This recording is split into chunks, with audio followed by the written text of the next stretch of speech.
And here we are, Accidental Apprentice Podcast. Your host, Adam Melnick, and we've got another special episode going on right now. We are here at the Boys and Girls Club of Durham, and I have brought a little bit older of a guest in here. I have someone who's referred to as a pal. And so, hold on a second. What is a pal here? So, pal at the Boys and Girls Club of Durham is a program activity leader, so pal for short, and it's also like...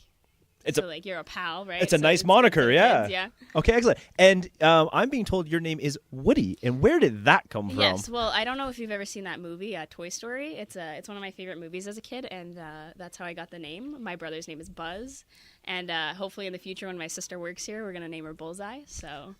It's a family tradition.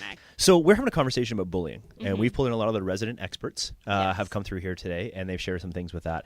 I'll be honest with you, sitting here having these conversations have made me feel that in 2019, bullying is, if not the same, maybe even worse than it was maybe when I was a kid.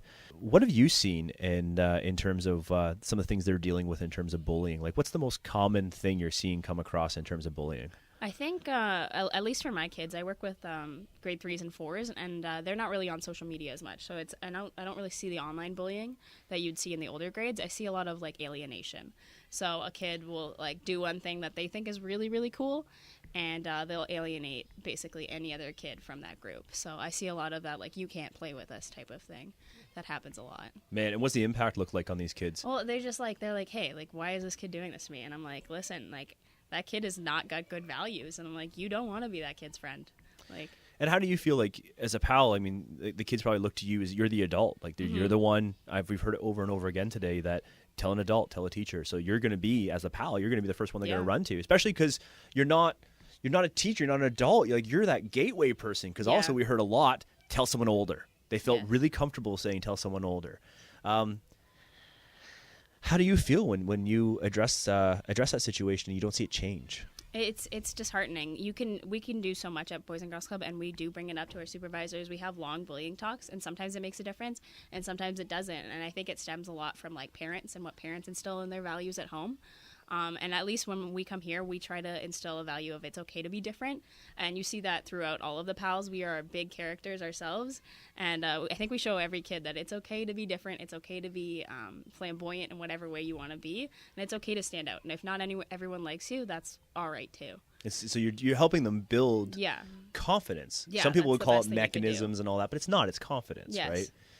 Some of the advice we heard today really caught me off guard because it was probably the best advice I've heard in a while, really, right? Aside from the confidence in that, when you start seeing people that are being bullied, what are we passing on to these kids when they see it? I tell kids, like, if you're seeing bullying, to call that person out. Like, I could call out a kid as many times as I wanted and tell him that his behavior is not cool, or their behavior is not cool, and it doesn't really matter. But when it comes from their peers, it seems to make more of a difference. And I'm like, whenever you see that happening, you need to call them out. You need to make sure that they know that behavior isn't cool and it's not accepted. And I think that's when they start to see a difference, right? Because I can only say so much because I'm a pal. I'm an adult. I'm far removed from the situation, and they notice that too.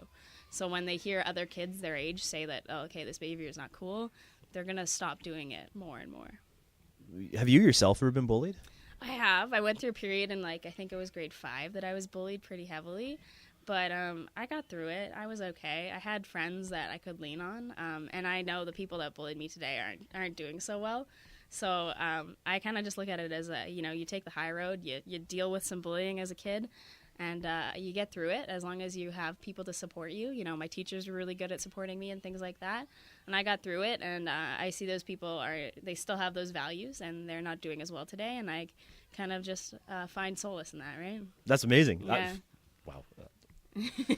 One of the things I've said to some of the experts today, and I think it'd be really cool to hear it from you as well. We got a room full of bullies on the other side, and they don't know you, they don't know anybody, and we actually have their attention right now.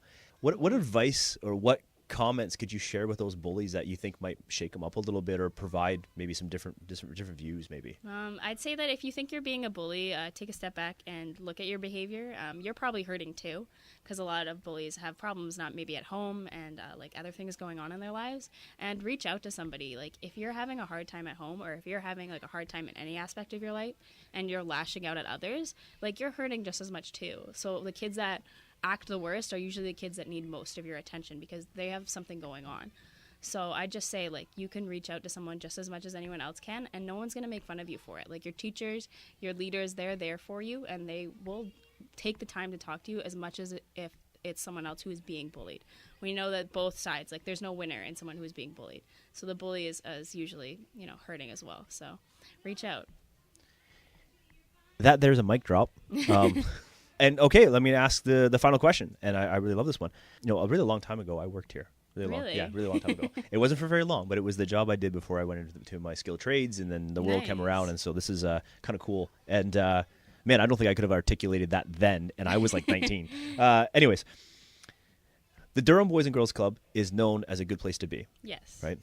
Tell me why. So I've been going to the Boys and Girls Club since I was a kid, and I've come back to work here, and I find that coming here to work here every day is the best part of my day because I get to have fun too. It's almost like a break. You don't come here to do schoolwork. You come here to play and to have fun. So we have a pool, and we swim in the pool, and the pool is like one of my favorite times of the day because I get to swim with the kids, and I don't have to do any work at all. But, I mean, technically I'm doing work because I'm playing. But it's a good place to be because you get a break from your everyday life just to come and have fun. That's what we are here for. We're a recreational program, and it's here for kids and leaders to come and play and have fun and learn good values and just really have a good time, right? That's what we're here for. So you're a natural spokesperson, by the way. Thank you. Yeah. I appreciate that. I just want to share that with you really quickly. All right, listen, I mean, that's fantastic. Thank you so much for joining, and I'm so glad we caught you in the hallway. Yeah, thank you so much. Thanks, Woody. Take care.